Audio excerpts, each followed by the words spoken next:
네, 사사기서 21장 25절, 구약 성경은 401쪽쯤에 있습니다.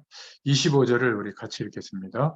그때에 그때에 이스라엘의 이스라엘의 왕이 왕이 없으므로 없으므로 사람이 각각 자기 그 소견에 소견에 오른 대로 행하였더라. 아멘. 이 사사기 전체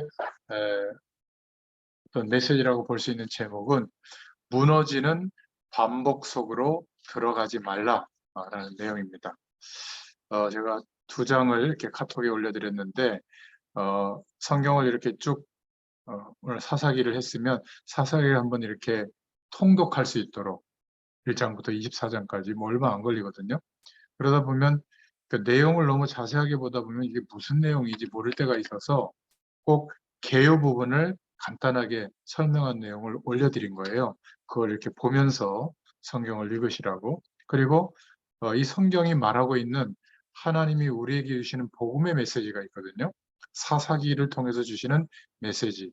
그래서 두 가지 관점으로 정리를 오늘 해서 말씀을 드리는데 먼저 복음을 받은, 구원을 받은 1세대, 부모된 세대로서 다음 세대에게 어떤 하나님의 뜻을 전달하도록 말씀하고 있는가, 그런 관점으로 사사기를 설명했고, 또 두 번째는 청년들, 또 전문인들, 산업인들이 알아야 할 사사기서의 메시지, 이런 부분들을 복음의 눈으로 볼 수 있도록 정리를 했습니다.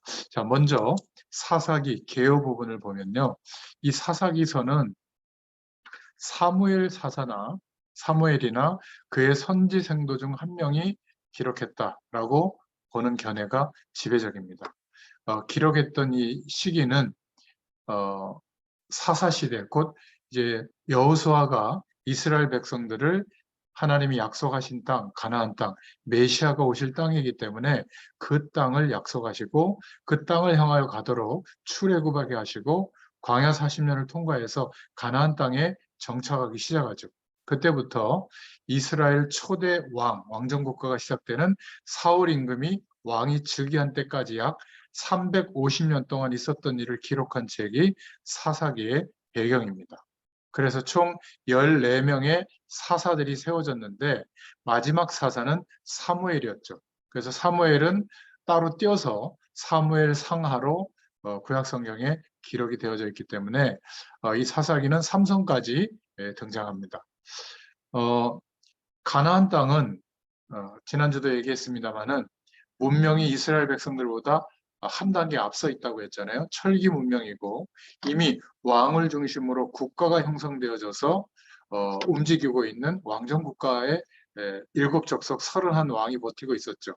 그러니까 유목 생활을 하던 이스라엘 민족이 아무리 노력해도 그 왕정 국가들을 정복하거나 싸움에서 이길 수가 없는 겁니다. 그러다 보니까 그것을 대단하게 여기고 하나님이 약속하신 것을 이루신다라고 하는 믿음보다는 거기에 자꾸 동화되고 그러다 보니까 정복해 나가는데 실패하는 장면도 나옵니다. 결국 전쟁이 시작되고 수년이 지나면서 가나안 족속을 완전히 쫓아내지 못하고 가나안 족속 곁에 정착해서 살게 되죠. 그리고 이스라엘 민족은 12지파로 구성되어 있잖아요. 12명이 이스라엘 민족이 아니라 200만 명이나 되거든요. 지금도 200만 명이라는 숫자는 많잖아요. 그런데 그 가나안 땅 안에 200만 명이 한 곳에 모여 있는 게 아니라 지파별로 이렇게 나눠져서 땅 분배가 되어진 자기 땅 지역에 이렇게 전쟁을 하면서 있었거든요. 그러니까 12지파가 항상 단합된 게 아니라 늘 지파 사이에 알력이 많았고 그래서 전쟁이 일어날 때도 두세 지파가 연합해서 그 가나안 땅에 있던 왕정 국가들과 정쟁을 했던 그런 내용이 사사기서에 나옵니다. 또 한 가지 생각할 것은 배경으로 농사 짓는 방법을 잘 몰랐잖아요. 왜냐하면 정착해서 산 적이 없었기 때문에. 그래서 정착해 있던 원주민에게 농사 방법을 이제 배우기 시작한 겁니다. 그런데 이 가나안 땅은 다산을 상징하는 그런 농사 방법을 중심으로 살아가다 보니까 다산을 보장해주는 어떤 그 우상의 세력들, 귀신의 세력들에 의해서 의식을 막 하고 종교 활동을 하고 우상의 신전을 만들고 이런 것들이 굉장히 많았어요. 그러니까 그 땅의 백성들의 농사 방법만 전수받은 게 아니라 그 농사 방법과 결합되어진 종교 의식이라든지 다산을 상징하는 어떤 그런 귀신의 세력들에 대한 어떤 동이라든지 그러다 보니까 우상을 자꾸 섬기게 되는 범죄를 저지르게 되죠. 그래서 사사기는 어떻게 구성이 되어져 있냐면 어, 여호수아서에서 보면은 순종하는 하나님의 백성이 하나님의 약속을 믿고 땅을 정복하는 내용으로 기록되어졌다면 사사기는 자꾸 불순종해서 우상 숭배할 때 하나님이 그것에 대해서 회개하도록 요구하면 회개하지 못해요. 그러면 다른 왕들과 전쟁을 일으켜서 어려움에 빠지게 되고 그러면 회개하고 다시 하나님의 약속을 붙잡고 믿게 되고 그때 14명의 사사들이 한 명씩 한 명씩 세워져서 하나님의 뜻을 전달하도록 그렇게 되어져 있어요. 그래서 어떻게 이렇게 사이클이 반복이 되냐면 이스라엘 백성들이 우상을 숭배하고 하나님의 약속보다 세상 배경을 더 의지할 때 하나님이 경고하죠. 그리고 회개하지 않고 범죄가 가중될 때 이방군들을 동원해서 하나님이 심판과 형벌을 내립니다. 그러면 이스라엘 백성들이 회개하고 사사들을 통해서 구원의 축복을 누리게 되고 시간이 흐른 뒤에 다시 범죄로 이어지는 사이클이 350년 동안 7번이나 계속 반복이 돼요. 그래서 사사들을 세워서 무너지는 반복 속으로 들어가지 말라고 말씀을 주신 내용이 사사기서의 내용입니다. 그렇게 이해하시면 되겠습니다. 이 사사라고 하는 것은 한마디로 말하면 가르친다라는 뜻이거든요.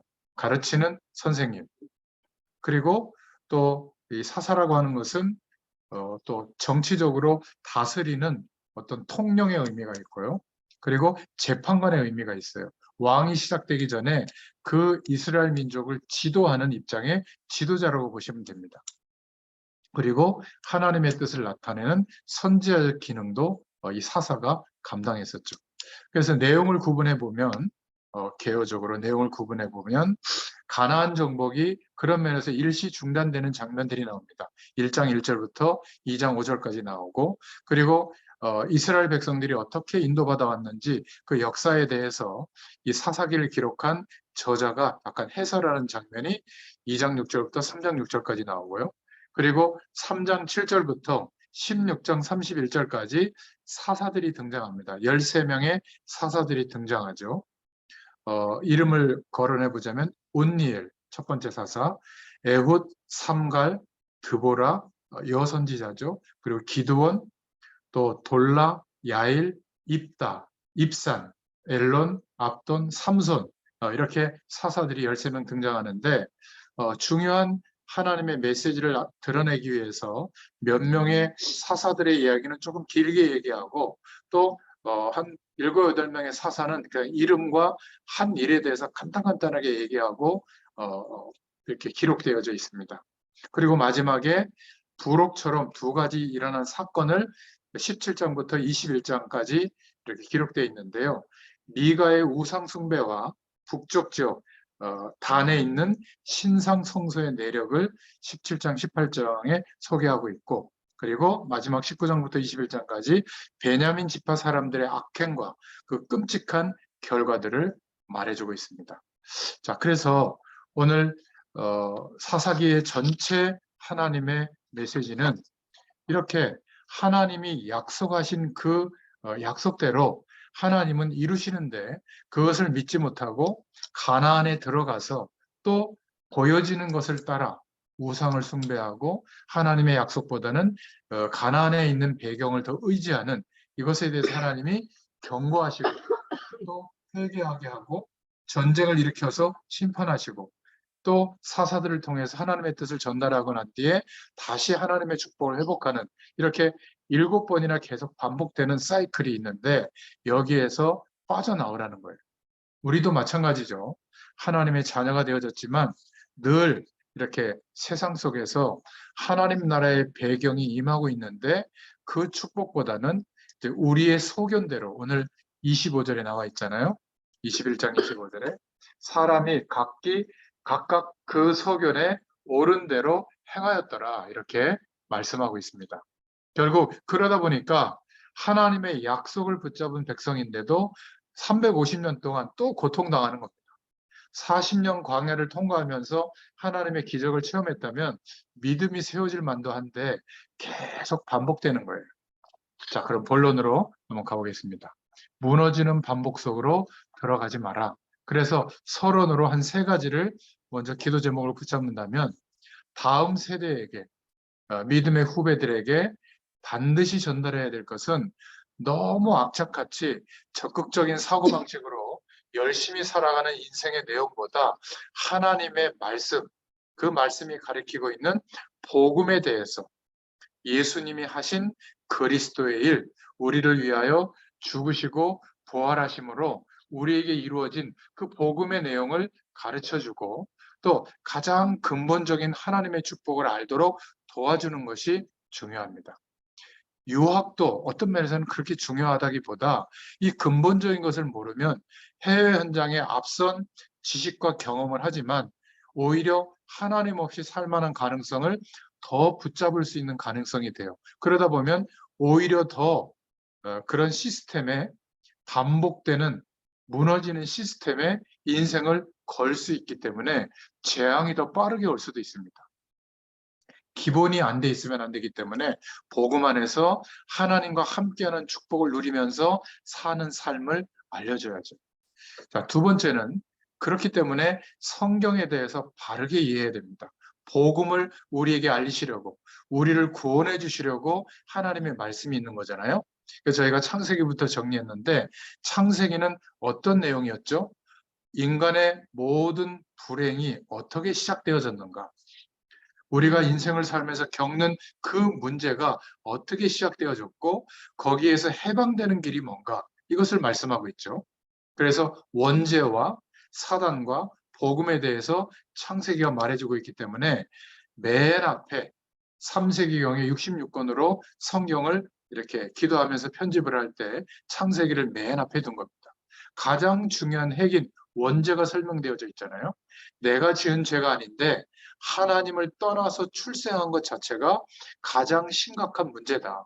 마치 생명 있는 물고기가 물과 함께 있을 때는 그 생명의 축복을 누리지만 물과 분리되어 있을 때, 물 밖에 놓여 있을 때는 죽은 것과 같잖아요. 잠시 퍼덕일 뿐이지. 영원한 생명을 가진 우리가 하나님과 함께하는 축복 속에 있을 때는 모든 것이 하나님의 은혜 속에 있는데 하나님과 함께할 수 없는 상태로 살아가게 됐을 때 하나님과 함께하는 축복을 누릴 수가 없는 상태. 그게 뭐죠?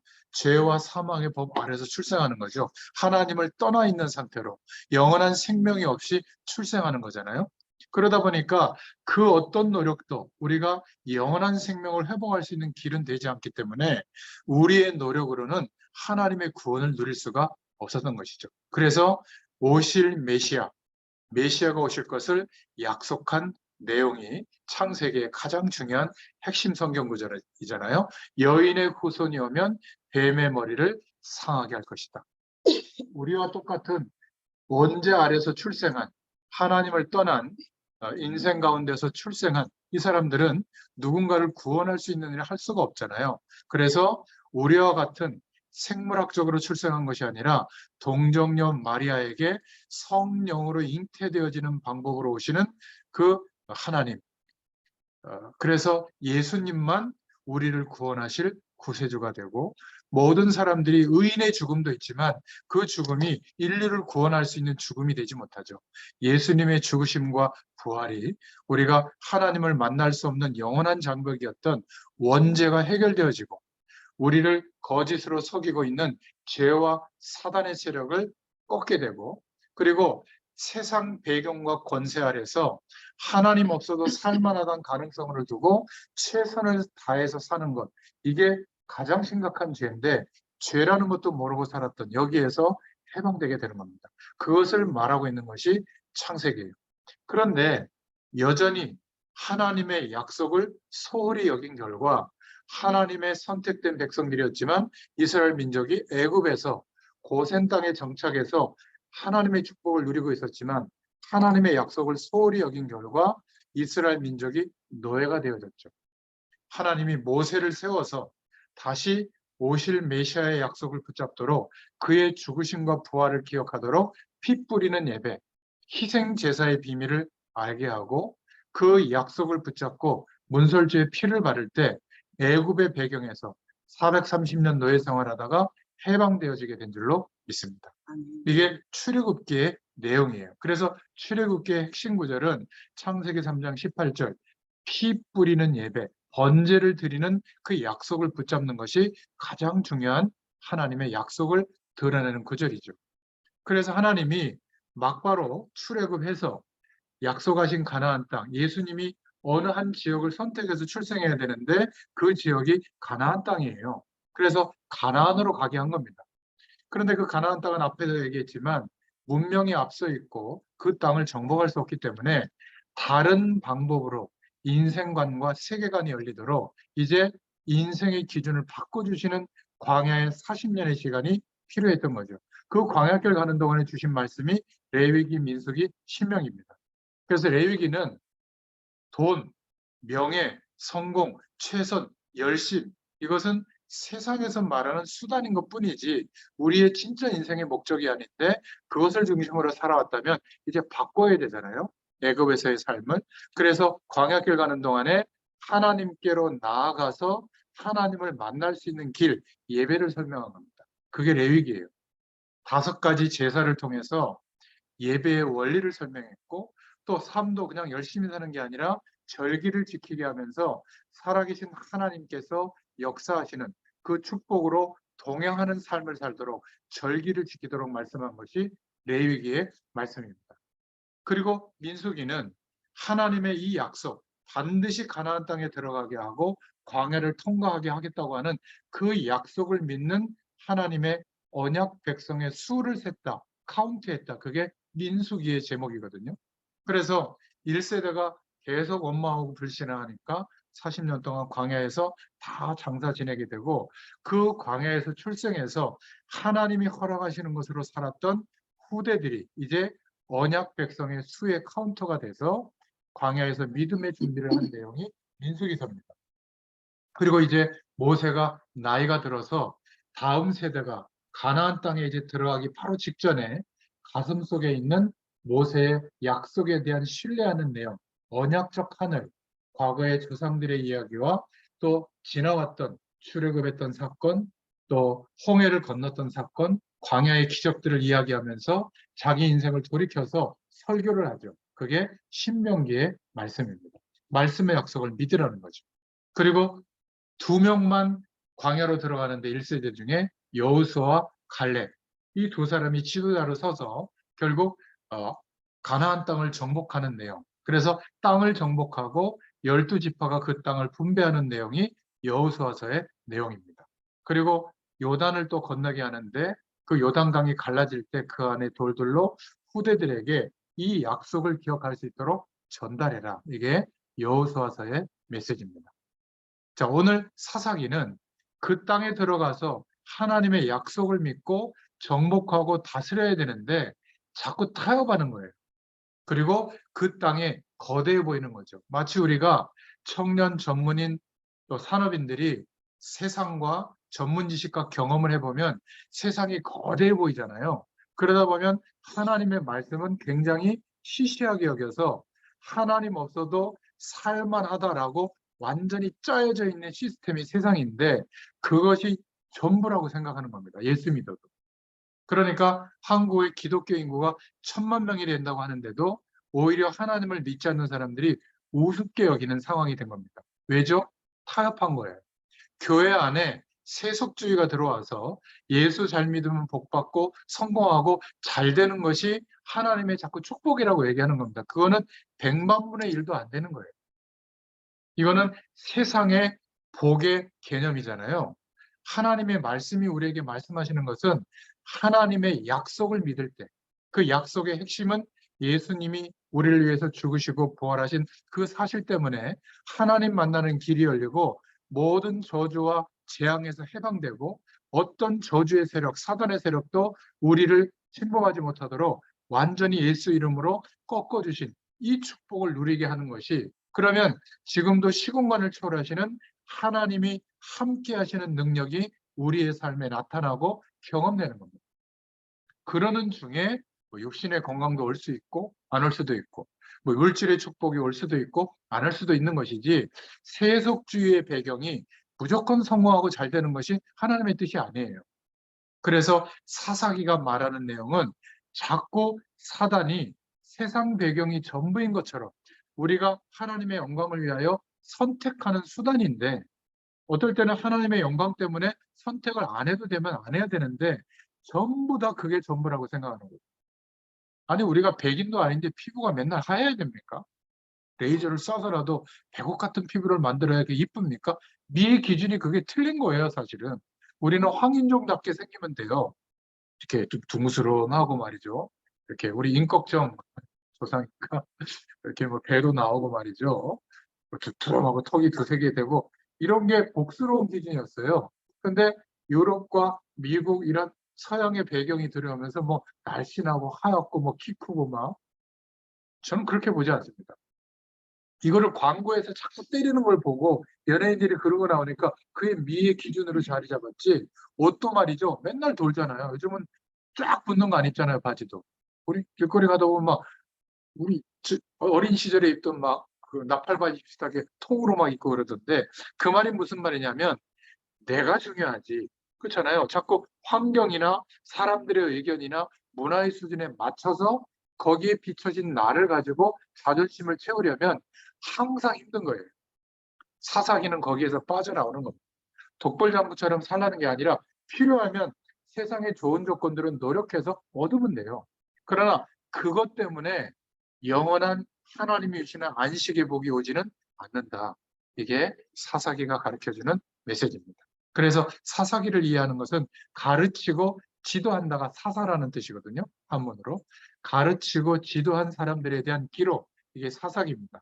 영어 단어로는 저지라고 하는 단어를 쓰는데 재판관을 말하죠. 그래서 선생의 일도 했고 이스라엘 민족을 다스리고 통치하는 지도자의 역할을 한 것이 왕이 세워지기 전까지 사사들이 한 겁니다. 사사기가 말하는, 아까도 얘기했지만 반복되는 사이클이 있는데, 하나님의 축복을 받고 자기들만 그 축복을 받는 민족인 줄 알고 교만할 때, 또 세상 배경과 타협할 때 실패가 오게 되고 하나님이 심판하시려고 전쟁을 허락하시죠. 그러다가 회개하고 또 사사들의 가르침을 받고 말씀을 다시 붙잡을 때 하나님이 또 축복하고, 세월이 지나면 또 범죄를 저지르고 또 재앙이 임하고 또 회개하고 또 약속 붙잡고, 이게 계속 사이클이 도는 거예요. 여기에서 빠져나오는 거예요. 그 속으로 자꾸 들어가지 말라는 게 사사기서의 메시지예요. 이 내용을 가지고 사사기를 보면 참 많은 것들이 생각되어집니다. 항상 14명의 사사를 소개할 때 그 성경 본문의 첫 번째 구절이 또 이스라엘이 여호와의 목전에서 전쟁하여, 이런 말씀이 나옵니다. 그때마다 이 350년 동안에 가장 옆에 있던 강대국이 블레셋이거든요. 그 블레셋에 맡겼다, 이런 내용이 자꾸 나옵니다. 복음 가진 우리는, 하나님의 자녀된 우리는 그 굴레에서 반복되는 흐름에서 빠져나온 줄로 믿습니다. 그래서 하루를 살아갈 때 세상 배경이 전부인 것이 아니라 하나님이 함께 하시는 축복을, 하나님의 말씀을 묵상하고 하나님께 구하는 가운데 하나님이 허락하시는 이 사실적인 은혜를 가지고 살아가게 되는 줄로 믿습니다. 똑같이 말씀을 가져도 복음이라고 하는 이 내용이 붙잡아지지 않으면, 즉 우리의 힘으로 말씀대로 살 수 없거든요.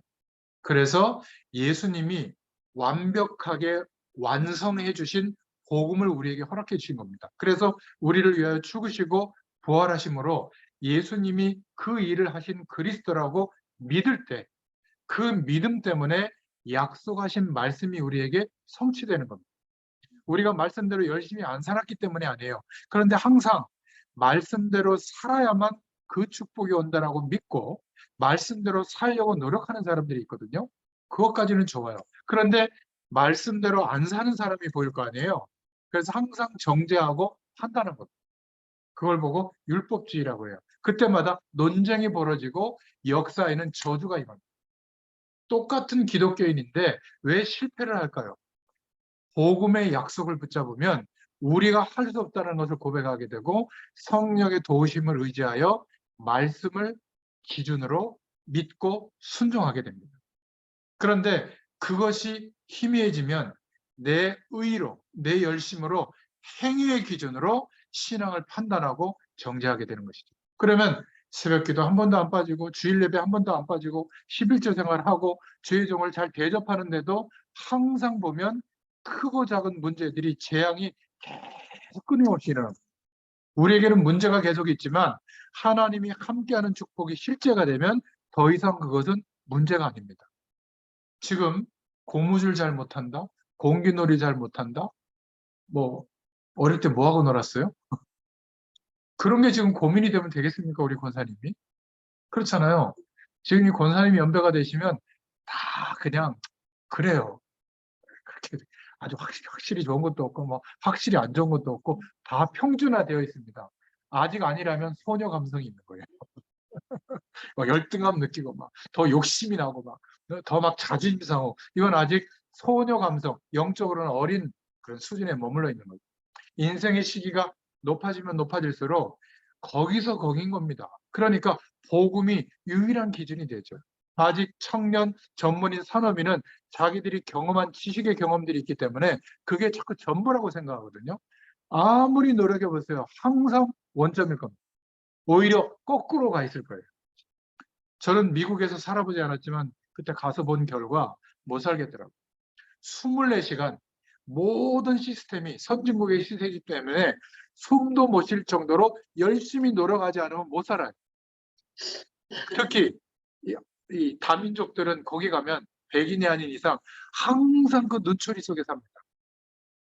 이용하거나 속이거나 아니면 이상하게 보거나 핀잔을 주거나 불이익을 주거나 그러니까 거기에서 살아남으려고 막 악착같이 노력하거든요.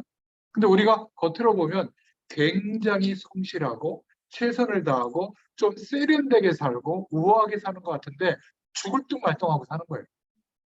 특히 오빠, 가족들 좀 기대해 줘야 돼요. 하나님의 은혜 없잖아요. 숨통이 막혀요. 지금이야 영주권이 있어서 그렇지 영주권 없는 분들은 막 내일 당장 쫓겨날 수도 있거든요. 얼마나 힘든지 모릅니다. 그리고 캐시 문화이니까 우리는 없어지면 이렇게 융통할 수도 있고 버틸 수도 있는데 거기는 돈 없으면 당장 큰일 나요. 인정사정 없는 곳이거든요. 세금도 어마어마하고 거기에서 세계복음한다? 불가능해요. 그런데 이 하나님의 축복을 누리고 무너지는 세상의 반복 속으로 들어가는 게 아니라 시공간을 초월하시는 하나님의 능력을 누리는 이 믿음을 선택하고 세상 가운데 열심히 사는데 열심히 살기 때문에 복이 오는 게 아니라 어떤 믿음이 생겼죠? 하나님의 약속이기 때문에 열심히 사는 거예요. 하나님이 세계복음을 쌓음으로 나를 회복시켜 주신 것이 믿어지니까 이제는 이 상태로 머물러 있을 수가 없는 거죠. 그러니까 성실하게 사는데 스트레스 없어요. 하나님의 힘으로 사니까. 이런 은혜가 있기를 축원드립니다.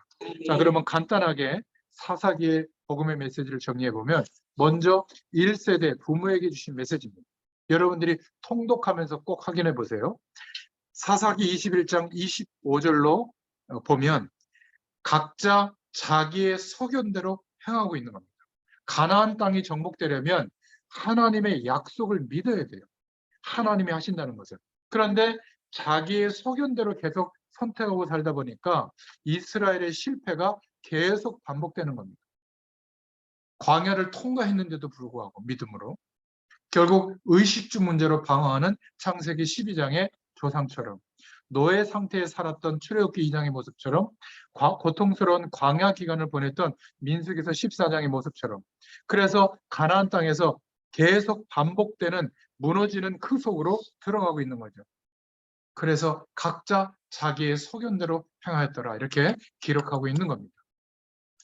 다음 세대에게 이 눈을 열어줘야 돼요.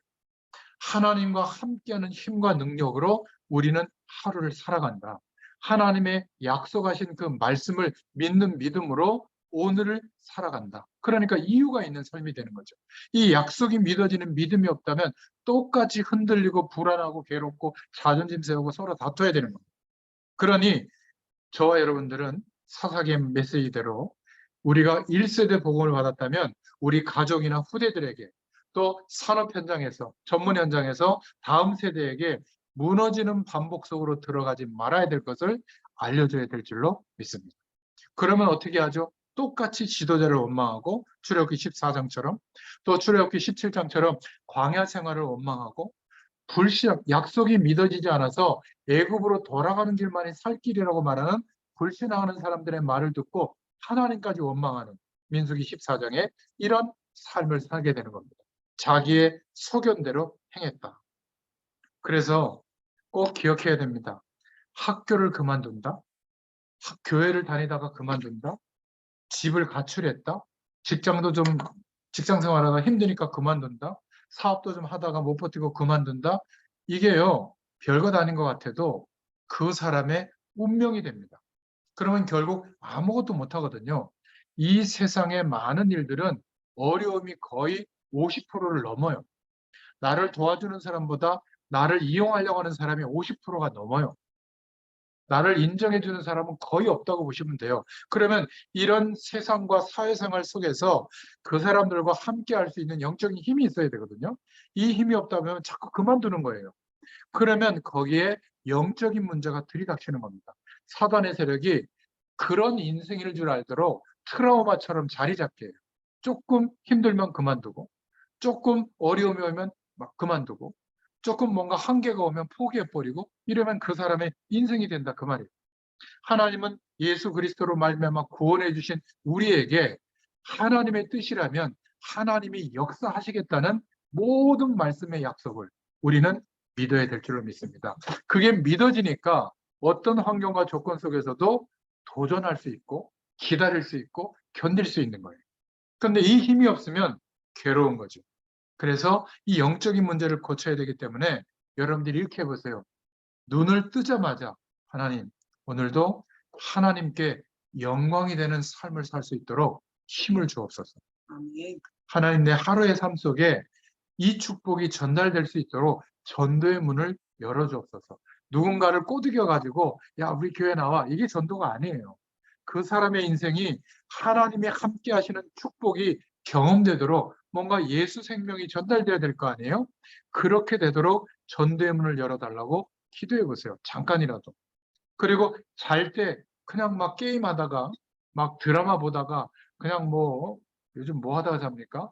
잘 모르겠는데 밤을 꼴딱 새우고 그러지 말고 하나님께 기도하고 주무세요. 하나님, 내일도 내 남은 생에도 하나님께서 영광 받으실 만하도록 하나님이 나에게 힘을 주세요.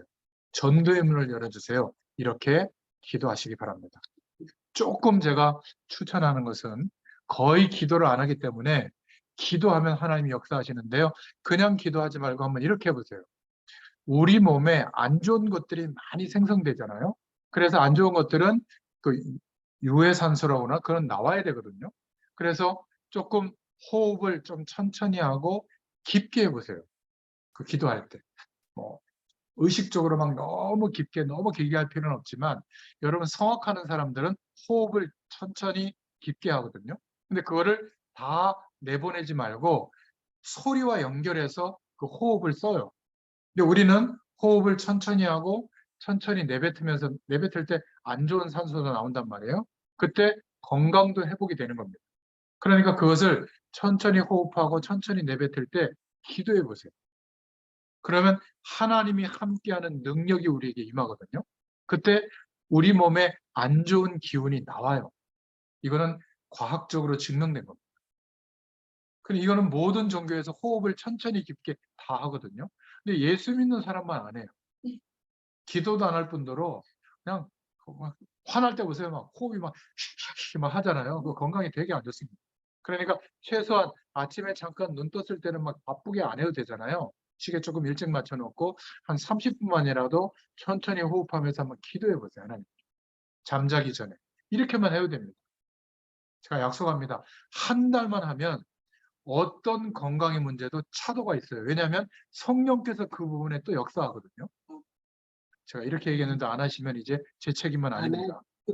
여러분들 책임은 꼭 기대해 보시기 바랍니다. 두 번째 1세대에게 주신 메시지가 갈렙과 온니엘에 대한 메시지인데요. 사사기 1장 11절부터 15절에 나오고 있습니다.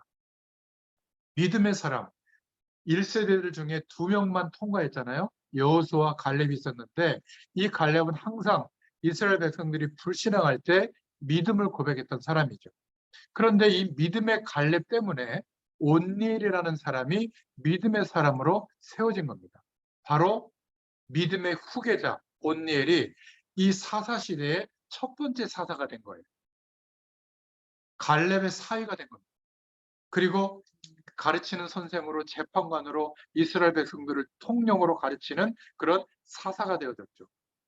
이 가나안 땅을 정복할 때 그 안악산지를 정복하는 그 전투에 온니엘이 함께 참여했었고요. 그리고 헤브론을 정복할 때도 함께 참석했다라고 봐요. 그리고 나중에 온니엘이 갈렙의 사위가 됩니다. 그러면서 갈렙에게 이 믿음의 영향을 받았거든요. 첫 번째 사사로 온니엘이 세워졌는데 여기에 의미가 중요한 겁니다. 믿음의 1세대를 통해서 어마어마한 세계복음을 위해서 노력하지 않더라도 우리 가정에 또는 우리 분야에 단 한 명이라도 하나님이 준비하신 믿음의 사람을 세울 때 온니엘과 같이 세워졌을 때 그 한 사람 때문에 바알과 아세라 우상의 그 무모함을 알고 그거를 파괴했고요. 3번 7절부터 9절에 보면 그리고 3장 10절에는 성령이 충만했다 이렇게 기록해 있고 또 사사기 3장 11절에 보면 온니엘 때문에 이스라엘 백성들이 그 가나안 땅에서 350년 기간 동안에 40년은 태평소유를 누리게 된 겁니다.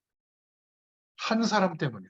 이렇게 다음 세대에게 하나님의 약속을 믿는 믿음의 사람으로 세워지는 것이 너무 중요합니다. 이게 사사로서 영적 사사로 부름받은 사명이 있는 줄로 믿습니다. 우리는 주로 다음 세대 이야기를 할 때 그 사무엘과 그 어머니를 얘기하는데 이렇게 갈렙이 온니엘을 세운 겁니다.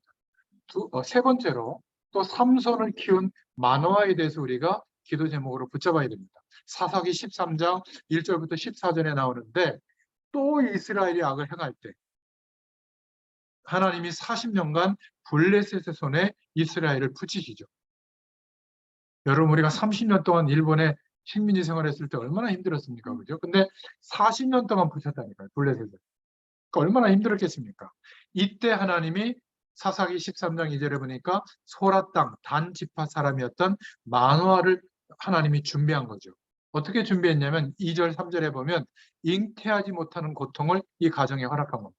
그래서 13장 4절 7절에 나시린의 사명을 가진 후대를 약속받습니다. 그래서 마노아가 삼손을 나시린으로 키워요. 나시린은 머리를 깎지 않고 하나님의 말씀대로 살도록 구별해서 키우겠다고 하는 그런 어떤 다짐이거든요. 그 사람을 나시린 이렇게 표현하는데 이 나시린의 사명을 가지고 후대를 키운 겁니다. 그래서 마노아가 삼손이라고 하는 사사를 세우게 된 것이죠. 어느 정도로 삼손이 대단했냐면 맨손으로 사자를 죽일 정도였고 14장에 보면 15장에는 나귀 턱뼈 하나로 군대, 블레셋 군대 막 1,000명을 죽일 정도예요. 그리고 가사의 성을 무너뜨릴 정도거든요. 근데 안타깝게도 들릴라에게 빠져가지고 완전히 힘을 다 잃어버리고 나중에는 회개하고 난 뒤에 블레셋을 완전히 이렇게 멸망당하게 하는 그런 역할, 성전을 무너뜨리고 거기서 많은 군대들이 죽게 되는 일들이 벌어지죠. 그래서 우리가 1세대로서 복음 가진 세대로서 깨달아야 될 것은 우리를 통하여 영적인 사사를 세울 수 있도록 우리 후대들, 다음 세대들, 우리의 분야에서 하나님이 준비한 그 한 사람을 세우는 것이 중요하다. 말로 세우는 게 아닙니다. 자녀가 부모를 볼 때 우리 부모가 어떤 인생관으로 사는지 이게 전달이 되는 거거든요. 야, 공부 열심히 해야 돼. 야, 그래도 돈이 있어야 돼. 그래도 자격을 갖춰야 돼. 성실해야 돼. 이걸 전달한 게 나쁜 게 아닌데 하나님의 약속이 안 믿어지기 때문에 이 기준을 더 강조한 거거든요. 그러면 자녀들에게는 뭐가 전달되냐면 하나님 없어도 저런 기준만 많이 있으면 행복해지겠구나. 성공하면 되는구나. 이렇게 산단 말이에요. 그런데 재앙이 들이닥치면 하나님의 언약 백성은 안 맞는 옷이에요. 제가 105km 나갈 때는 매년 옷이 안 맞아가지고 어쩔 수 없어서 옷이 큰 옷을 샀거든요. 근데 제가 입고 있는 이것도 그때 산 건데 너무 억울하잖아요. 또 큰 옷은 비싸요.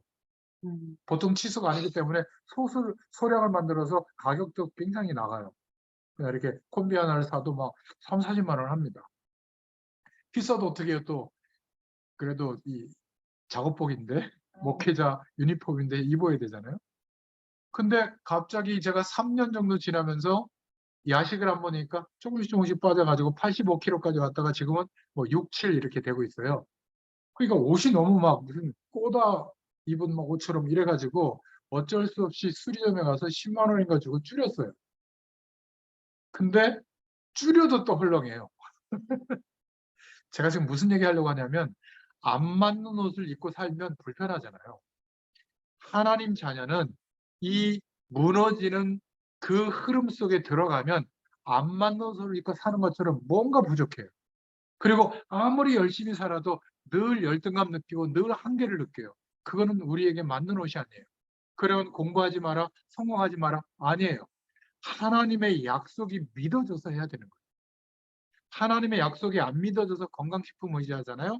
건강식품 때문에 문제가 더 옵니다.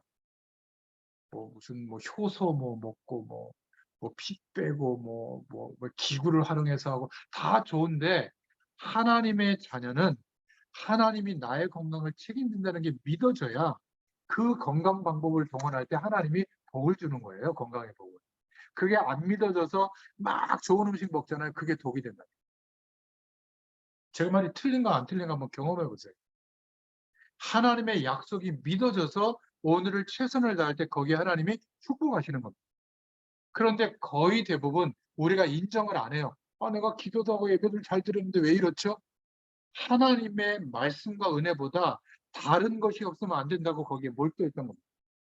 그러니까 성경은 새롭게 말하는 게 아니라 똑같은 말씀을 하고 있는 거예요. 우리가 구약시대 인물보다 다르게 살고 있는 것 같죠? 무너지는 반복에 계속 반복되고 있는 겁니다. 그러다가 다 죽게 됐을 때 어떻게 했죠, 저 여러분이? 하나님이라고 하나님 도와주셔서 좀 회복되면 또 무너지는 반복으로 들어가잖아요. 빠져나오시길 바랍니다. 오히려 그 믿음을 가지고 삼손을 키우고 온니엘 사자를 키웠던 것처럼 이 응답이 있기를 축원드립니다. 그래서 사사기 1장 1절부터 7절에 1세대 먼저 복음받은 세대, 부모된 세대가 꼭 알아야 될 메시지가 있는데 뭐죠? 제사장을 아무리 세워도 이스라엘의 영적 문제는 완전히 해결되지 않았어요. 항상 또 반복이 된 겁니다. 선지자가 아무리 세워져도 이스라엘의 문제는 해결되지 않았습니다. 23명의 사울 왕부터 시드기야 왕까지 왕을 세워도 이스라엘의 문제가 끝나지 않았어요. 사사기에 14명의 사사가 계속 350년 동안 일어났는데 이 이스라엘의 불신앙의 문제가 해결되지 않았어요.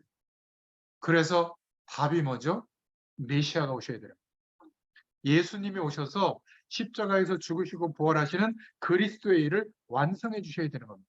그래서 우리는 완성된 복음, 예수님이 하신 그리스도의 일을 믿고 영접하고 영접기도하고 그 사실을 믿고 구원받은 거예요. 그래서 예수님과 함께 연합되어져서 죄와 저주 가운데 살던 우리는 죽었다라고 하나님이 인정해 주신 거예요.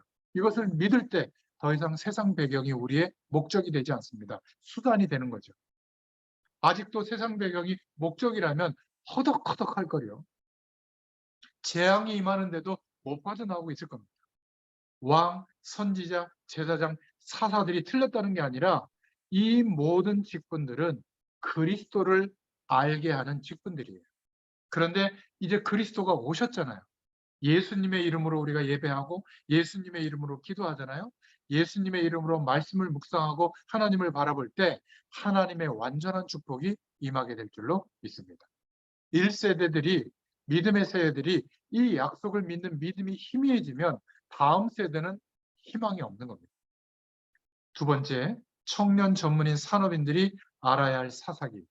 영적인 사사의 사명이 있다는 겁니다. 세상 배경을 열심히 공부하고 돌아가는 것을 알고 있기 때문에 오히려 하나님의 약속이 시시해질 수 있거든요. 그 우를 범하지 말라는 겁니다. 그래서 첫 번째, 하나님이 남겨두신 자, 구약에는 그루터기라는 사상인데 신약 이후에는 영어 단어로는 남겨진 자라는 뜻의 렘넌트라는 단어를 쓰면 적합합니다.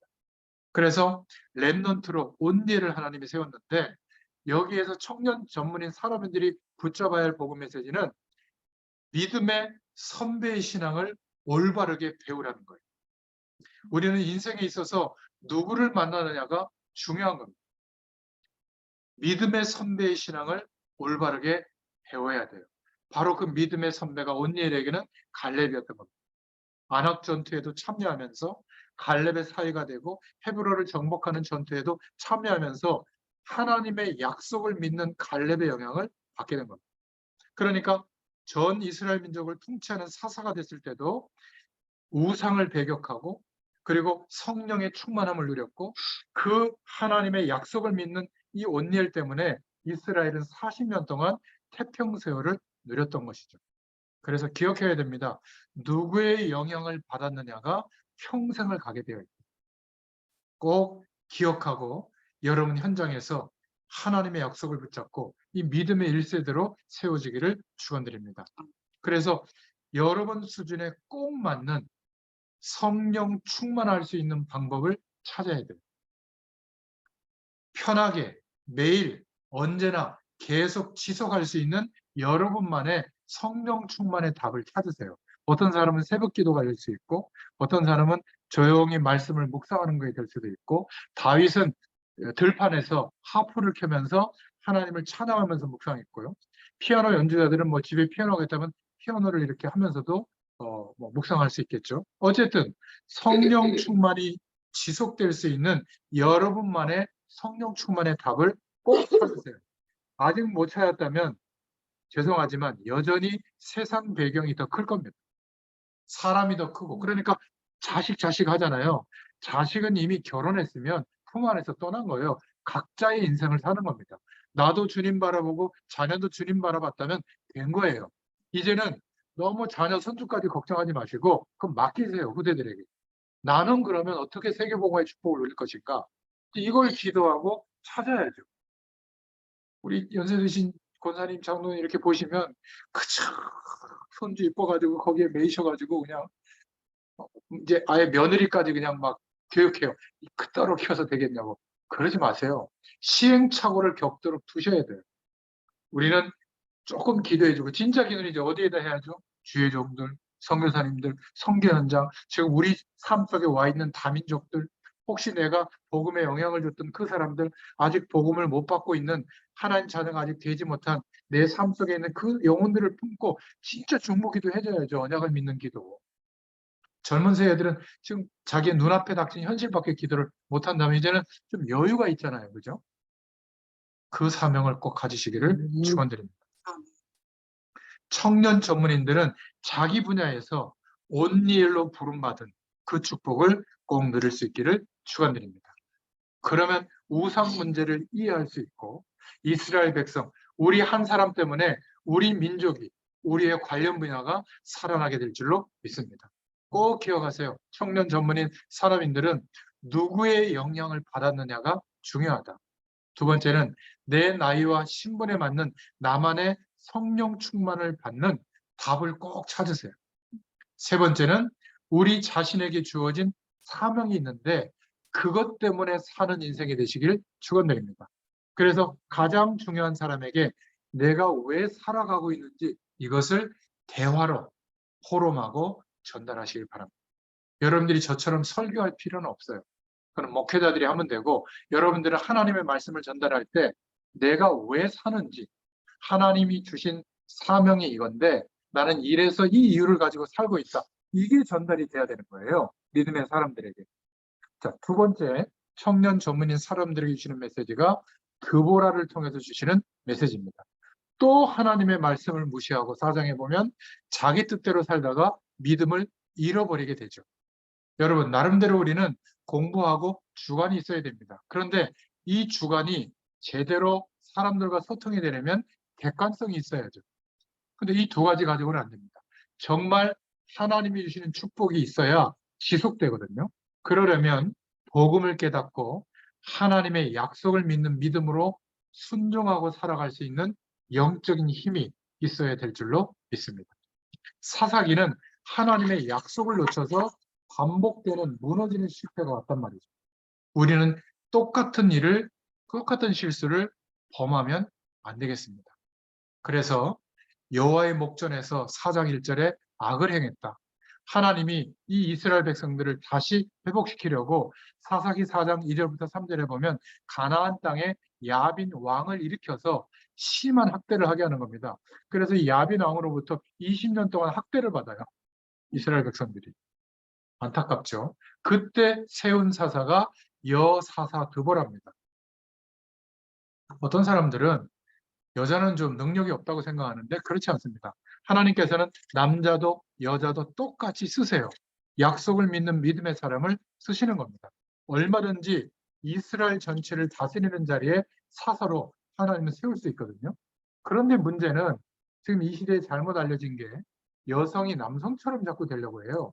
정치하는 분들이나 목회자들도 보면 막 양복 딱 이렇게 입고 막 목소리도 괄괄 해가지고 막 성격도 막 욕하고 막 이러는데 그게 지도자의 덕목이 아닙니다. 여성성이 중요하거든요. 남성은 남성성이 중요한 거예요. 여자다워야 된다 그 말이 아니라 가장 여성스러우면서도 하나님의 약속을 믿고 지도력도 있으면 돼요. 그러면 어디서나 쓰임받습니다. 가장 남성성이 있으면서 약속을 믿고 하나님의 말씀을 믿고 그리고 지도력이 있으면 쓰임받는 것이지 남자로서 불평등한 구조 속에서 남자가 더 쓰임받고 여자는 뒤치다꺼리하고 수종되는 역할하고 그런 메시지가 아니에요. 그래서 하나님이 여사사 드보라 사사기 4장 4절부터 5절에 보면 랍비돈의 아내 그리고 여선지 드보라 이렇게 말씀하고 있는 겁니다. 가정과 여성의 일, 특히 어머니의 역할, 아내 역할을 잘하면서도 하나님의 일을 잘 감당했던 사사입니다. 이 야빈 임금이 왕이 자기의 장군 시스라를 세워서 전쟁을 했고 드보라 사사는 이스라엘의 바락이라는 장군을 세워서 전쟁을 했거든요. 근데 사사기 4장 8절에 보면 이 바락 장군이 요청을 해요. 드보라 선지자가 사사가 가면 나는 전쟁에 임하겠고 드보라 사사가 안 가면 난 안 가겠다고 얘기하는 거예요. 왜냐하면 그만큼 지도자의 실력을 갖춘 것을 인정을 했고요. 영적인 힘이 있다는 것을 인정을 한 표현이거든요. 왜냐하면 이 드보라는 전쟁이 바로 여호와의 손에 있다는 것을 알았던 렘넌트였던 겁니다. 그래서 여사사 드보라를 13명의 사사 중에 세우셨던 거죠. 특히 여성분들 꼭 기억하시기 바랍니다. 누구에게 여성성에 대해서 교육을 받느냐가 중요하거든요. 잘못하면 살림 잘 살고 알뜰하게 살고 현모양처 옛날에 신사임당처럼 아니에요. 꼭 그것만이 이 시대에 요구하는 상은 아닙니다. 지금은 다 맞벌이 하잖아요. 그죠? 그렇다고 막 남성성이 막 너무 넘쳐나가지고 막 그냥 남자를 쥐락펴락하고 그게 또 좋은 것도 아닙니다. 여성성이 뭐냐? 하나님이 주신 것들이 있어요. 어떤 사람은 왜 우리가 굳이 말이야 속옷을 2개 입어야 되느냐? 하나만 입어도 되지 않냐? 그런 분도 있는데 그러세요. 그게 여성성을 나타내는 게 아닙니다. 그렇지 않아요? 남성들이 할 수 없는 내용들이 있어요. 아이를 잉태하는 거.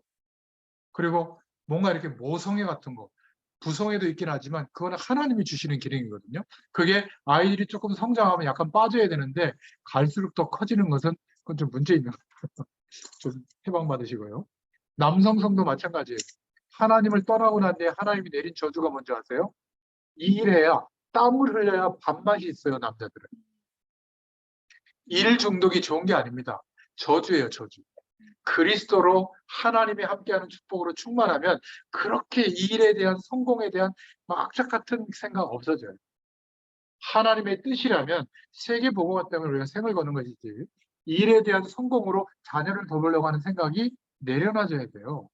안 그러면요 자녀들 돈 많으면 그것 때문에 서로 죽입니다. 요즘 뭐 드라마 하나 나오던데 뭐 재벌집 막내 아들인가 그게 뭐 그런 거 아니겠어요 보면 삼성가 하고 뭐 저 어디야 저 현대가 하고 뭐 또 어딘가 짬뽕 해가지고 막 만들어 놨던데 저도 한번 봤는데 재밌더라고요.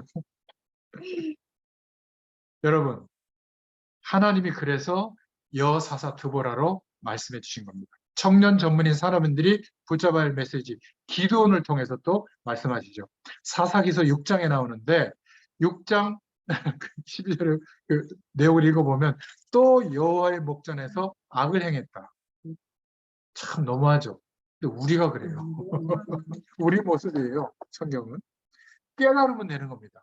그리고 우리 힘으로 절대로 못 빠져나와요. 성령의 도우심을 구하세요. 성령의 도우심 때문에 그 능력으로 결단도 하고 거절도 하고 어떨 때는 이 영적인 축복을 누리는 선택을 하게 되는 겁니다. 하나님이 준비하신 렘넌트는 빠져나와서 바른 길을 가게 될 줄로 믿습니다. 우리는 영적인 철학이 있어야 돼요. 또 무너지는 반복 속으로 들어가지 마라. 결국 또 악을 행하니까 사사기 6장 1절에 보면 7년간 미디안 족속의 괴롭힘을 당합니다. 6장 2절에는 온 산과 굴을 구멍을 뚫어서 산성을 만들고 지내고요. 항상 이 미디안과 아멜렉이 언제 쳐들어오냐면 전쟁을 일으키냐면 사사기 6장 3절에 파종할 시기에 전쟁을 일으켜요. 그러니까 뭐 농사 짓기도 어렵고요. 그나마 있는 소산물, 식물, 양, 소, 나귀를 다 탈취해 가는 겁니다. 사사기 6장 4절에. 이쯤 되니까 또 낭망해서 이스라엘이 하나님께 부르짖죠. 그때 기드온이 세워져서 사사기 6장 7절부터 9절에 출애굽하게 하신 여호와 잊었냐? 기억해라.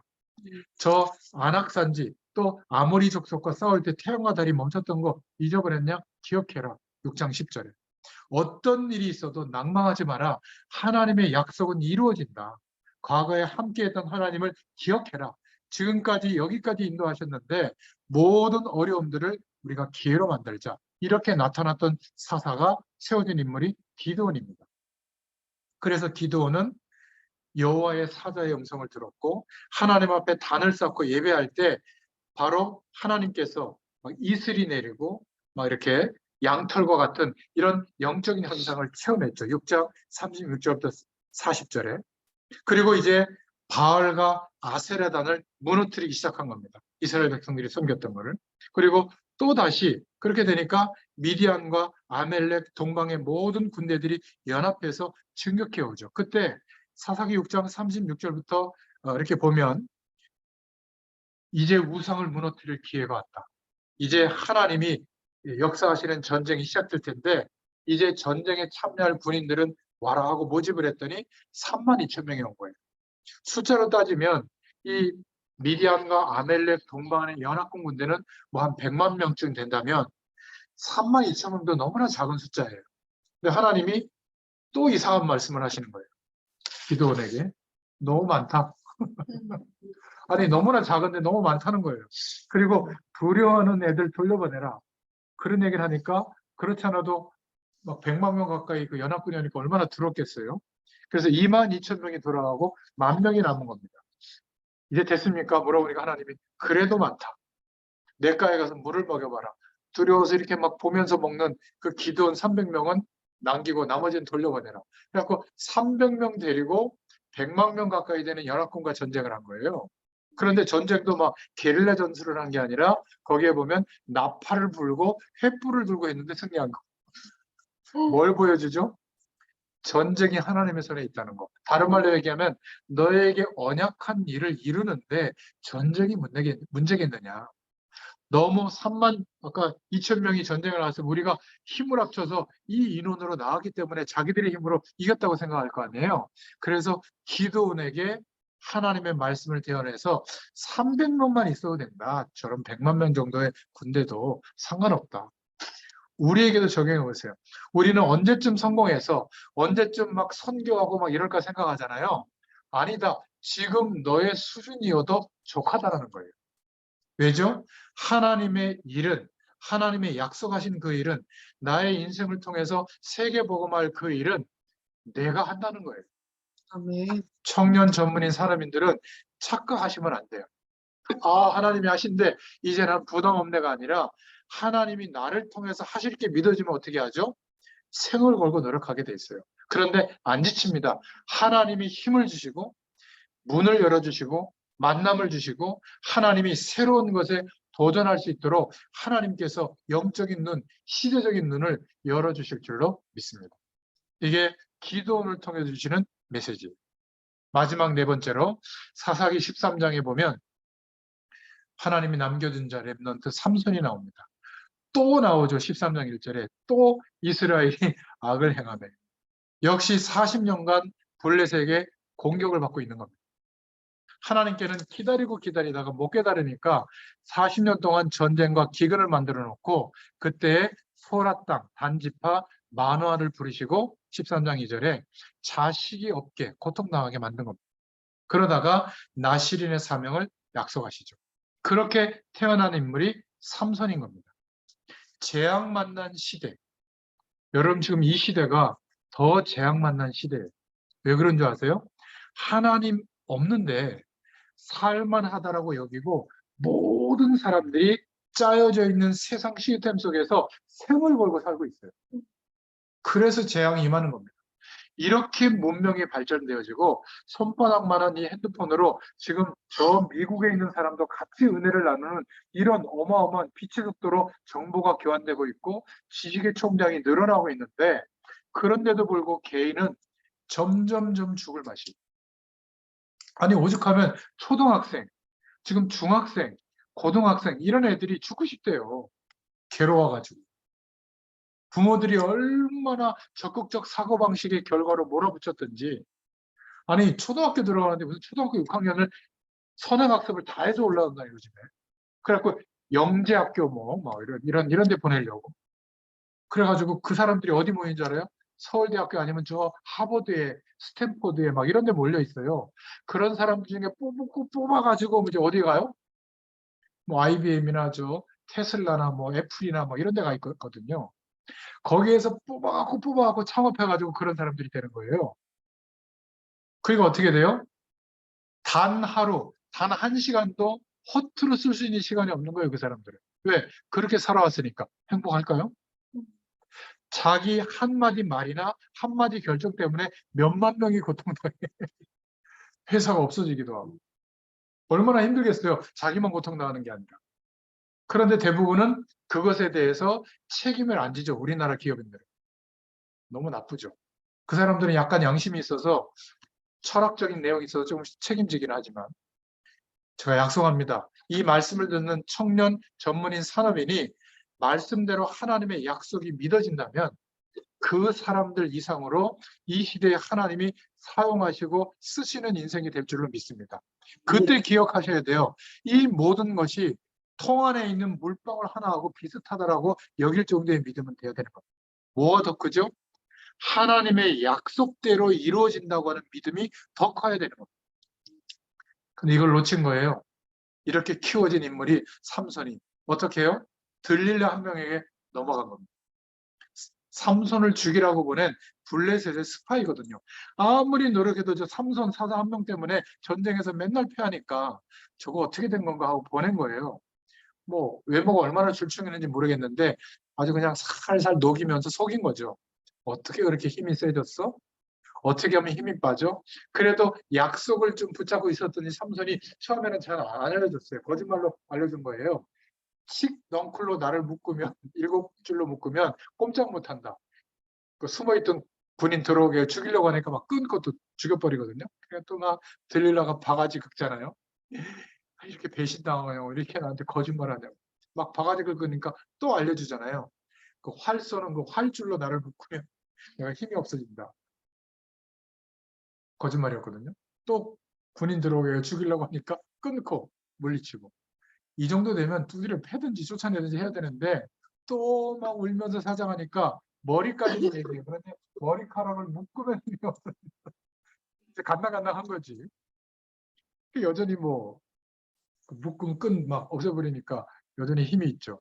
나중에 이제 이제 들릴라가 배신감 느껴서 같이 못 있겠다고. 난 이제 저 블레셋으로 돌아갈 테니까 알아서 하라고 하니까 가지 말라고 하면서 하나님의 언약을 잃어버리고 삼손이 마지막 내 머리 자르면 힘 없어진다. 나는 나시린이라는 사명을 가지고 키워졌기 때문에 머리가 그 상징인데 이 자르면 힘이 없어진다. 아니나 다를까 이제 잠잘 때 자르고 나니까 힘이 다 없어지죠. 그래가지고는 그 군대들이 칼을 불에 달궈가지고 삼손의 눈을 뽑아버려요. 비참해진 거지. 그래가지고는 블레셋 그 신전까지 끌려갑니다. 그 신전은 왕국이라고 할 수도 있는데 이 블레셋의 거의 모든 민족이 와서 그 제사를 지내는 곳, 그리고 여러 가지 왕의 업적을 나타내는 곳인데 거기에 왕의 자리도 있고 백성들의 좌석도 있거든요. 가장 잘 보이는 신전 지탱하는 기둥 한가운데 짐승이 돌던 맷돌을 막 돌리게 하면서 조롱하는 거예요. 이스라엘의 통치자인 삼손 사사를. 그러니까 얼마나 창피당하는 거예요. 완전히 블레셋에게 그냥 막 업신여김을 당하고 있는 거죠.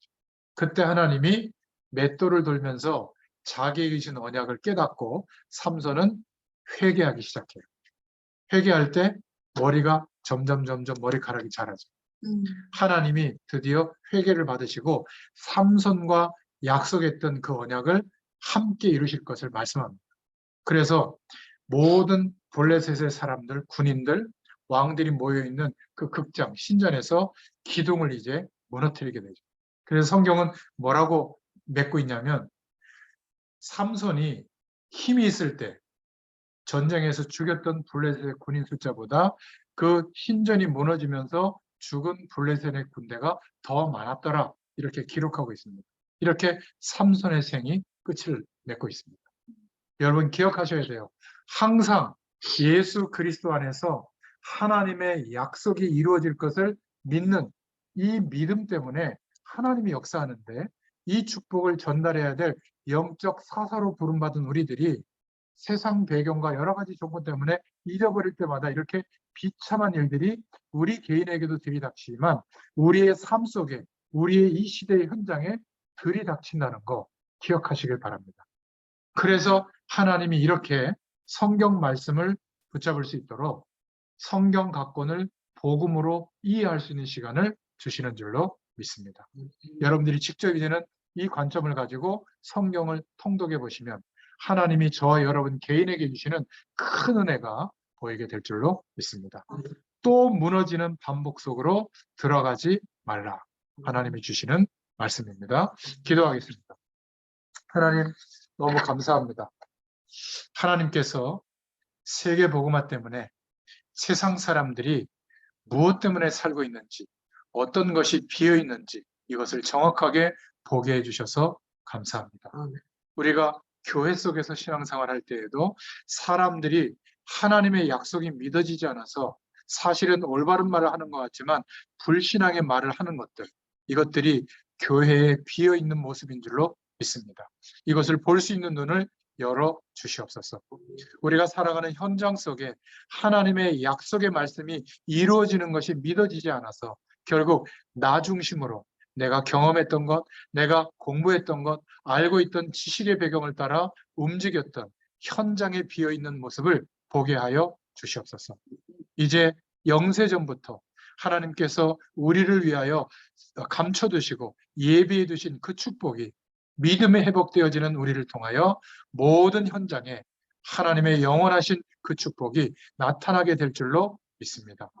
이 응답을 남기는 자로 또 이 시대에 남겨진 자로 하나님께서 파송하시고 전 현장에 우리를 세워주신 줄로 믿습니다. 하나님, 이 약속을 믿는 저희들에게 하나님이 절대적으로 보호하시는 응답이 있게 하여 주시옵소서. 예수님의 이름으로 감사하며 기도드렸습니다. 아멘. 감사합니다. 수고하셨어요. 감사합니다.